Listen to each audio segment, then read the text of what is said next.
Hey, well, hello, everybody. This is Pastor Bert Cloud with your Sunday forecast. Hope you are doing well. Now, the snow in my yard has just about melted, and it doesn't look like it's going to be coming back anytime soon. So that's good. The forecast outside for Sunday is a little bit of rain and a high of about 44. That's nice. Now, inside of our sanctuary, however, it's going to be pleasant, of course, and we'll have a good chance of some good news. When there's good news, it's usually because there's some bad news that's been going on. So let me tell you what I'm talking about. We, these last few weeks, have been learning about and kind of remembering a lot about the life of Jesus as we find when we read the Gospel of Mark. Mark, that shortest gospel, it's our oldest gospel, and it's just wonderful. It's really quick, to the point, and a little enigmatic. So, there's some interesting stuff that's going on in there. So we will be, as we have been, working through some of the really kind of impactful moments of Mark. This last week, I know that there has been a lot of parables available to you if you subscribe to the Soul Break, and I hope that that's been a good set of reflections for you. But this Sunday, we're looking for some good news, and it comes in the face of real bad circumstance. So let me tell you, we are going to be reading from the 5th chapter of Mark. We'll work our way through from the very first to about the 20th verse, looks like. And this is sometimes called, and we'll talk about this a little bit on Sunday, the story of the Gerasene demoniac. Now, don't write that down.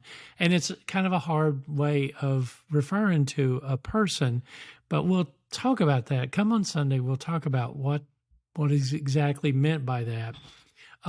But it is, for those of you who are familiar with the gospel, a time of healing by Jesus for a man who's been just torn up through his life. So let me read it for you here, and you can reflect on it, and we'll hit it on Sunday, okay? So here we go, chapter 5, starting with verse 1. Jesus and his disciples came to the other side of the lake, to the region of the Gerasenes. As soon as Jesus got out of the boat, a man possessed by an evil spirit came out of the tombs. The man lived among the tombs, and no one was ever strong enough to restrain him, even with a chain. Now, he had been secured many times with leg irons and chains, but he broke the chains and smashed the leg irons. No one was tough enough to control him. Night and day, in the tombs and the hills, he would howl, and he would cut himself with stones.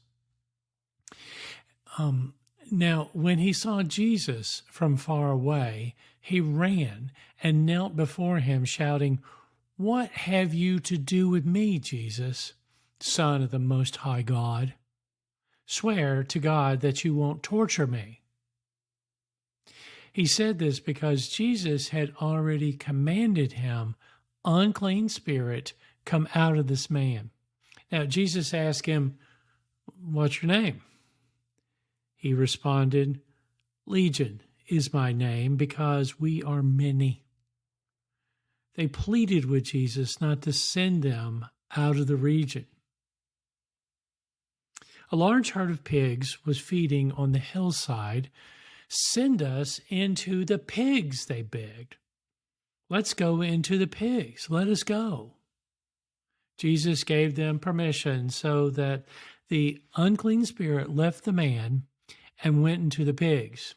Then the herd of about 2,000 pigs rushed down the cliff into the lake and drowned.